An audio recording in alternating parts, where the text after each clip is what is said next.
យ៉ាងជ្រេក្នុងរូងភ្នំបិសាចយៈពណ៌បៃតងនៅតែបន្តដាក់ទូស្ដេចកណ្ដុរបន្ទាប់ពីឆ្កៀវភ្នែកម្ខាងចេញបិសាចបានកាន់គ្រាប់ភ្នែកដែលបង្ហូរឈាមនោះហើយនិយាយថាថ្មីត្បិតតែភ្នែករបស់កណ្ដុរលូនេះមានក្លិនស្អុយប៉ុន្តែវាមានរសជាតិឆ្ងាញ់បន្ទាប់មកបិសាចចាប់ស្ដេចកណ្ដុរដែលកំពុងលាក់ខ្លួនដោយទទួលស្គាល់ពីភាពឆ្លាតវៃរបស់វាដែលបានលាក់ខ្លួនហើយបានបញ្ជូនអ្នកក្រមបង្គាប់ឲ្យคล้ายខ្លួនជាស្ដេចកណ្ដុរដើម្បីឲ្យអាជ្ញាធរចាប់ច័ន្ទនេះបង្ហាញឲ្យឃើញថាសត្វដែលវូទៀនឆាំងកឹងបានប្រយុទ្ធជាមួយ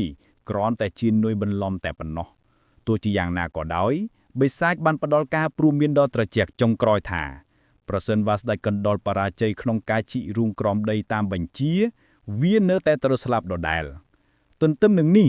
នៅវិទ្យាល័យសៀងហៃថ្ងៃនៃការប្រកួតប្រជែងផ្ទាល់ខ្លួនរបស់លីនជីឈិនបានមកដល់ហើយពេលគាត់ដើរទៅកាន់កន្លែងហាត់ប្រាណគាត់ខ្លាចជាប្រធានបទនៃការនិយាយដើមយ៉ាងខ្លាំងសិស្សចង្អោតគាត់ថា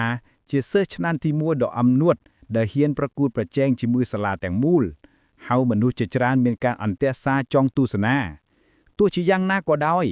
លីនជីឆាន់កំពុងផ្ដោតអារម្មណ៍លើទូរស័ព្ទរបស់គាត់ដែលគាត់កំពុងមើលសេចក្តីប្រកាសចាប់ខ្លួនសមាជិកទាំង9នាក់នៃក្រុមសាសនាកណ្ដុរដែលកំពុងរត់គេចខ្លួនដោយគាត់សម្គាល់រង្វាន់500,000 វ៉ាន់សម្រាប់ការចាប់ខ្លួនពួកគេគាត់គិតថាពួកគេជាទ្រព្យសម្បត្តិដែលអាចដើរបានប៉ុន្តែធម្មជាតិជាក់ស្ដែងរបស់គាត់បានចូលមកជំនួសហើយគាត់រំលឹកខ្លួនឯងថាប្រសិនបើគាត់ជួបអ្នកណាម្នាក់ចំណោមពួកគេអាទិភាពដំបូងរបស់គាត់គឺត្រូវរក្សាខ្លួនឲ្យមានសុវត្ថិភាពមុននឹងគិតពីរង្វាន់នោះគាត់បានមកដល់កន្លែងហាត់ប្រាណហើយឃើញថាវាពោពេញទៅដោយសិស្សដែលនៅជុំវិញសង្វៀនប្រយុទ្ធដួតដែលគាត់បានសង្ឃឹមក្រឡេកមើលទៅហ្វូងដែលប្រកួតប្រជែងដែលមានសក្តានុពលគាត់ដឹងថាចំនួនអ្នកចូលរួមច្រើនមិនមែនត្រឹមតែដោយសារការប្រកួតប្រជែងរបស់គាត់ប៉ុណ្ណោះទេប៉ុន្តែក៏ដោយសារតែផ្នែកចុងក្រោយនៃផែនការរបស់គាត់ផងដែរគឺរង្វាន់សម្រាប់ការចូលរួមដើម្បីលើកទឹកចិត្តហ្វូងមនុស្ស Shen Chinghan បានឈរនៅក្បែរដោយប្រើមីក្រូប្រកាសថាអ្នកចូលរួមម្នាក់នឹងទទួលបានសម្បត្តិឆ្នោតដើម្បីមានឱកាសឈ្នះរង្វាន់ដ៏សម្បូររាស់ការប្រកាសនោះដំណើរការយ៉ាងល្អឥតប្រជែកហើយសិស្សប្រត់ប្រូតផ្ទុះការរំភើបពួកគេស្រែកហូអំពីពានរង្វាន់ដ៏អស្ចារ្យរួមទាំងម៉ាស៊ីនហ្គេមនិងស្មាតហ្វូនចុងក្រោយបំផុតទោះបីជាក្មេងប្រុសម្នាក់ចាប់អារម្មណ៍ជាងចំពោះលទ្ធភាពនៃការប៉ះដៃរបស់ Shen Chinghan ក្នុងអំឡុងពេលចាប់ឆ្នោតក៏ដោយក្មេងប្រុសដដែលនេះបានលូកដៃទៅមុខយ៉ាងអន្ទាក់សារដើម្បីក្លាយជាអ្នកស្ម័គ្រចិត្តដំបូងគេទោះជាយ៉ាងណាមុនពេលដែលគាត់អាចនិយាយចប់សិស្សស្រីម្នាក់បានលោតពីលើគាត់ជួនក្បាលគាត់ខណៈដែលនាងប្រកាសថានាងនឹងចូលមុនគេនេះបានបើកទ្វារទឹកហើយហ្វូងសិស្សស្រីដ៏ធំនិងវឹកវរមួយបានប្រញាប់ប្រញើលទៅមុខជួនឆ្លីក្មេងប្រុសខណៈដែលពួកគេទាំងអស់តវ៉ាចង់បានឱកាសប្រយុទ្ធជាមួយលីជីឈិនមុនយូរបន្តិចសង្វៀនប្រយុទ្ធត្រូវបានបំពេញទៅដោយក្រុមនារីមួយក្រុមធំដែលបានឡោមព័ទ្ធលីជីឈិនដោយប្រកាសយ៉ាងអន្ទះសារថាពួកគេចង់ប្រកួតជាមួយគាត់ទោះជាយ៉ាងណាការប្រកួតប្រជែងនេះបានប្រែទៅជាមិត្តរួមថ្នាក់សេរីរបស់គាត់ចាប់ផ្ដើមអោតពីគាត់ទៅវិញក្មេងសេរីម្នាក់ប៉ះដៃរបស់គាត់និយាយដោយរំភើបថាគាត់មានកម្លាំងខ្លាំងប៉ុណ្ណាខណៈម្នាក់ទៀតអង្អែលមុខរបស់គាត់សរសើរថាគាត់សង្ហាដោយត្រូវបានឡោមព័ទ្ធទាំងស្រុងលីនឈីឈិនគិតថាស្ថានភាពបានផ្លាស់ប្ដូរយ៉ាងចម្លែកគាត់មានអារម្មណ៍ស្តាក់ស្ទើរកាំងការប្រយុទ្ធជាមួយក្មេងស្រីប៉ុន្តែគាត់បានពង្រឹងការតាំងចិត្តរបស់គាត់ដោយដឹងថាដើម្បីសម្រេចបានសមិទ្ធផលរបស់គាត់គ្មានជំរឿផ្សេងទេគាត់ចាប់ផ្ដើមប្រមូលផ្ដុំធម៌ពលរបស់គាត់ជាមួយនឹងការរុញដ៏ទន់ភ្លន់ប៉ុន្តែមើងម៉ាត់ជាច្រើនដងគាត់បានបញ្ជូនក្មេងស្រីហក់ចេញពីសង្វៀនម្ដងមួយទីបំផុតគាត់បានបញ្ចេញរលកធម៌ពលដែលច្រានពួកគេទាំងអស់គ្រឿងពេលតែមួយដោយសំទោសនៅពេលដែលពួកគេត្រូវបានបោសសម្អាតចេញពីសង្វៀនបន្ទាប់ពីភាពវេវរបានរលត់ទៅលីនឈីឈិនពិនិត្យប្រព័ន្ធរបស់គាត់ការជូនដំណឹងមួយបង្ហាញថាវឌ្ឍនភាពរបស់គាត់សម្រាប់សមិទ្ធផល Survival of the Fittest ការរស់រាននៃអ្នកខ្លាំងឥឡូវនេះបានឈានដល់309លើ1000ហើយទោះបីជាបរាជ័យក៏ដោយសិស្សស្រីមិនអស់សង្ឃឹមទេក្មេងស្រីម្នាក់ដែលមានសក់ពណ៌ផ្កាឈូកបានលើកដៃឡើងយ៉ាងអន្ទាក់សារលើស្រែងថានាងចង់ប្រកួតជាមួយគាត់ម្ដងទៀតទោះជាយ៉ាងណាលីនឈីឈិនឈរយ៉ាងរឹងមាំហើយប្រកាសយ៉ាងត្រជាក់ថាយោងតាមច្បាប់អ្នកដែលចាញ់មិនអាចប្រកួតម្ដងទៀតបានទេក្មេងស្រីមានការខកចិត្តហើយមានអ្នកត្អូញត្អែមអំពីច្បាប់ដែលមិនយុត្តិធម៌សិស្សដែលមានសាច់ដុំធំនិងមិត្តភ័ក្តិរបស់គាត់បានបោះជំហានទៅមុខ ហើយមេដឹកនាំរបស់ពួកគេបានបំបាក់ម្រាមដៃរបស់គាត់ដោយប្រកាសយ៉ាងខឹងសម្បាថាឥឡូវនេះជាវេនរបស់គាត់ហើយដែលត្រូវបង្រៀនមេរៀនដល់សិស្សក្មេងដ៏អំនួតនេះការគម្រាមកំហែងនេះបានคล้ายជាទទេស្អាត Lin Jichen បានយកឈ្នះគូប្រកួតម្ដងហើយម្ដងទៀតដោយងាយស្រួលជាមួយនឹងការដាល់តែមួយដងហើយប្រព័ន្ធរបស់គាត់បង្ហាញថាវឌ្ឍនភាព Survival of the Fittest របស់គាត់បានឡើងដល់419លើ1000មិនយូរប៉ុន្មានគាត់ឈរដោយជោគជ័យនៅលើកំណរសិស្សដែលសម្លក់យ៉ាងឆ្លានហើយសួរដោយស្ងប់ស្ងាត់ថាអ្នកណាជាបន្ទាប់គ្រាន់តែពេលនោះគូប្រកួតប្រជែងថ្មីម្នាក់ដែលកាន់តែខ្លាំងក្លាបានបោះជំហានទៅមុខដោយប្រកាសថាគាត់នៅទីនេះដើម្បីប្រយុទ្ធគាត់បានលោតចូលទៅក្នុងសង្វៀនហើយសិស្សផ្សេងទៀតបានស្គាល់គាត់ភ្លាមថាជា Yan Xiaoduan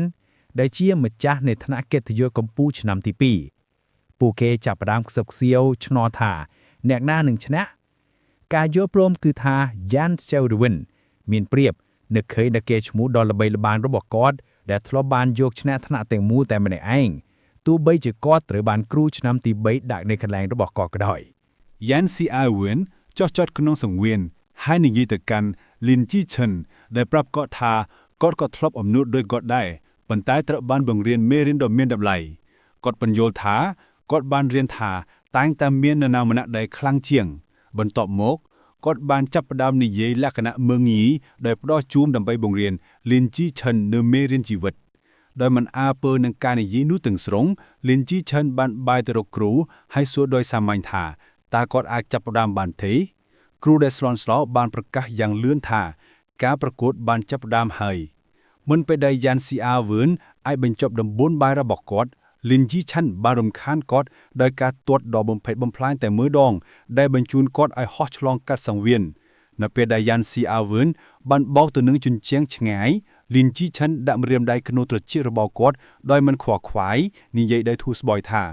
ទីបំផុតវាស្ងាត់ហើយសិស្សានុសិស្សត្រូវបានទុកឲ្យនៅស្ងៀមស្ងាត់ពួកគេស្រែកទាំងមិនជឿសួរថាតើម្ចាស់ដ៏ខ្លាំងពូកែរបស់សាលារបស់ពួកគេអាចត្រូវបានគេផ្ដួលភ្លាមយ៉ាងដូចម្តេចហើយឆ្ងល់ថាតើ Lin Jichen ពិតជាមានអំណាចខ្លាំងប៉ុណ្ណាទេភាពស្ងៀមស្ងាត់ដែលភ្ញាក់ផ្កាល់ត្រូវបានបំបែកដោយការទះដៃយឺតនិងដោយចេតនាគូប្រកួតប្រជែងថ្មីម្នាក់ដែលជាសិស្សដែលមានសាច់ដុំនិងសក់ពណ៌ក្រហមបានដើរឆ្លងកាត់ផុងមនុស្សសិស្សានុសិស្សបានស្គាល់គាត់ភ្លាមថា Chen Wu Qing ដែលជាសិស្សលេខ1ក្នុងសាលាទាំងមូលហើយពួកគេផ្ទុកការរំភើបដោយសន្មតថាការសម្ដែងពិតប្រាកដចិត្តចាប់ផ្ដើមហើយ Lin Jichen មើលអ្នកមកថ្មីខិតចិត្តដោយគិតថានេះគឺជាករណីធម្មតានៃការវាយក្មេងចិននិងនាំឲ្យចាក់ចិនមក Chen Wu Qing ចော့ចោតក្នុងសង្វៀនជាមួយនឹងស្នាមយ៉ាងយំជឿចាក់ដែលនិយាយថាគាត់មិនដែលរំពឹងថា Yan Xiaoduan នឹងចាញ់សិស្សក្មេងទេទោះជាយ៉ាងណាក៏ដោយមុនពេលដែលគាត់ហៀបនឹងចាប់ផ្ដើមនិយាយរបស់គាត់ម្ដងទៀត Lin Jichen បានកាត់សម្ដីគាត់ម្ដងទៀតដោយបាយទៅរកគ្រូហើយសុំចាប់ផ្ដើមតាមរយៈការតវ៉ារបស់ Chen Wu Qing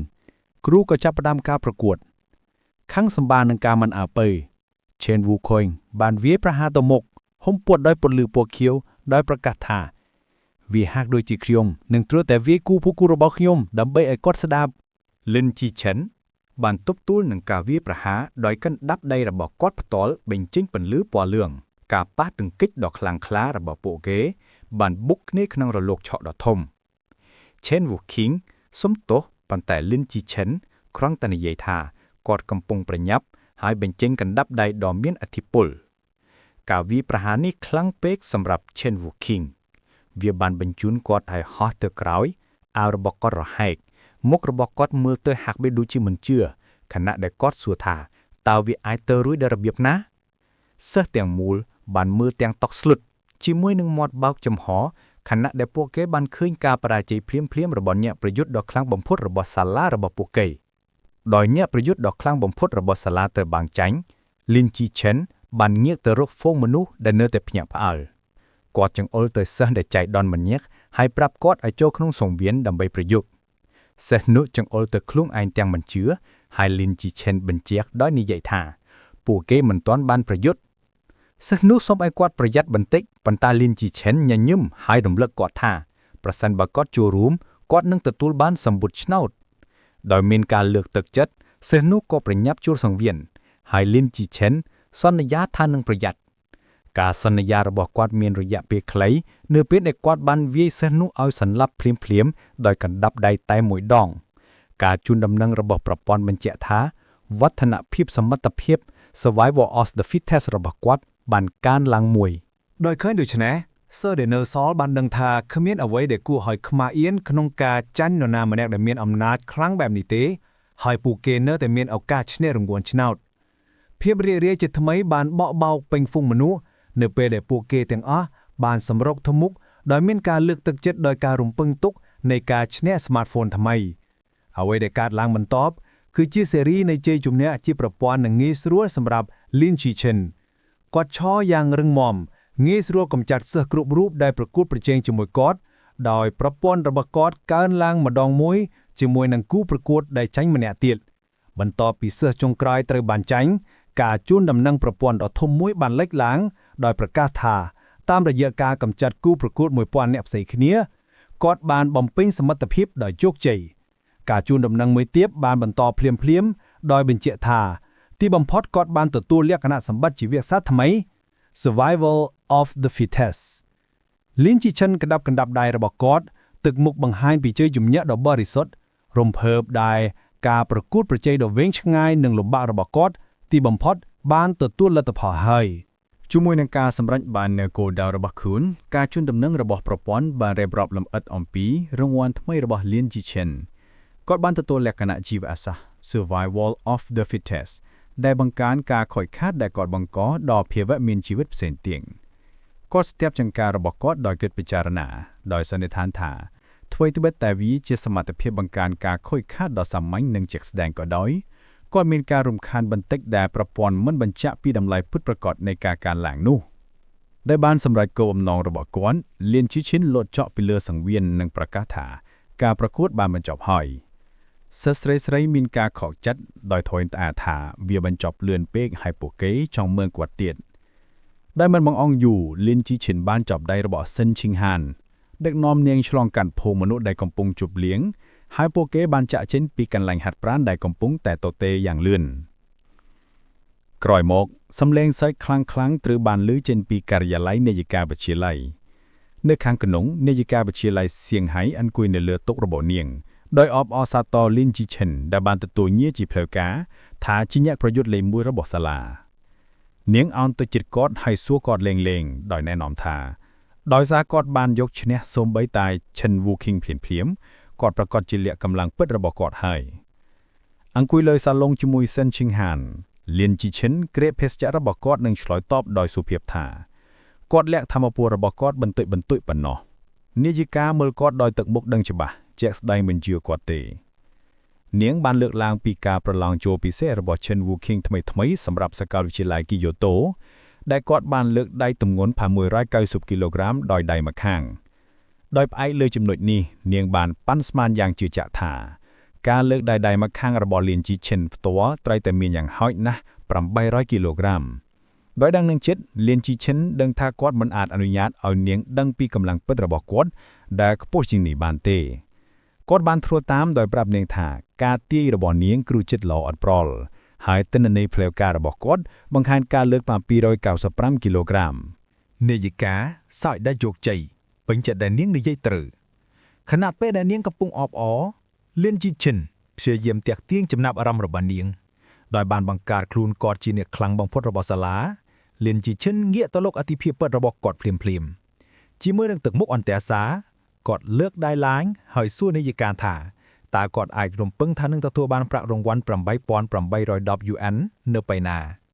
នាយិកាមានអារម្មណ៍រីករាយដោយសារតែការយកចិត្តទុកដាក់របស់គាត់លើប្រាក់ហើយហៅគាត់ថាជាក្មេងរូបប៉ុន្តែបានយល់ព្រមហើយផ្ទេរប្រាក់ភ្លាមខណៈពេលដែលនាយិកាចាប់ផ្ដើមពិភាក្សាអំពីទំនួលខុសត្រូវថ្មីរបស់គាត់លៀនជីឈិនបានរំខានដោយសួរថាមានអ្វីផ្សេងទៀតដែលគាត់អាចធ្វើសម្រាប់នាងបានទេបន្ទាប់មកគាត់បានធ្វើការស្នើសុំពិសេសមួយដោយសារទាំងគាត់និងសេនជឹងហានចូលចាត់ហែទឹកគាត់បានស្នើសុំប្រើប្រាក់អាងហែទឹករបស់កន្លែងហាត់ប្រាណគាត់បានបញ្ជាក់ថាគាត់ចង់បានសិទ្ធិប្រើប្រាក់ផ្ដាច់មុខមានន័យថាអាងហែទឹកគួរចាក់បិទសម្រាប់អ្នកផ្សេងទៀតនៅពេលណាដែលពួកគេប្រើវា នាយិកាញញឹមហើយយល់ព្រមភ្លាមដោយភ្ញាក់ផ្អើលក្នុងចិត្តថានាងយល់ព្រមងាយស្រួលយ៉ាងណាលៀនជីឈិនបាំងបន្ថែមលក្ខខណ្ឌមួយទៀតគាត់ពន្យល់ថាគាត់មិនចូលចិត្តត្រូវបានគេមើលនៅពេលដែលគាត់ស្លៀកខោហែលទឹកទេដូច្នេះគាត់នឹងបិទបាំងកាមេរ៉ាសវត្ថិភាពក្នុងអំឡុងពេលហ្វឹកហាត់ឯកជនរបស់ពួកគេសេចក្តីថ្លែងការណ៍នេះបានធ្វើឲ្យសៀនជឹងហានឡើងក្រហមភ្លាមគំនិតរបស់នាយិកាបានលោតភ្លាមទៅរកការសន្និដ្ឋានដែលមិនសមរម្យគិតអំពីផលប៉ះពាល់នៃការដែលក្មេងប្រក់និងក្មេងសើយនៅម្នាក់ឯងក្នុងអាងហែលទឹកជាមួយនឹងកាមេរ៉ាដែលគ្របដណ្ដប់សេចក្តីសម័យស្រមៃរបស់នាងរត់មុខទៅយ៉ាងព្រៃផ្សាយស្រមៃមើលការជួបគ្នាដ៏រ៉ូម៉ាន់ទិកនិងក្តៅគគុករវាងពួកគេទាំងពីរដោយលេងជាមួយនឹងការយល់ច្រឡំផ្ទាល់ខ្លួនរបស់នាងនាយិកាយកសោពីលើតុរបស់នាងប្រាប់លីនជីឈិនថានាងពិតណាស់នឹងបំពេញតាមសំណើទាំងអស់របស់គាត់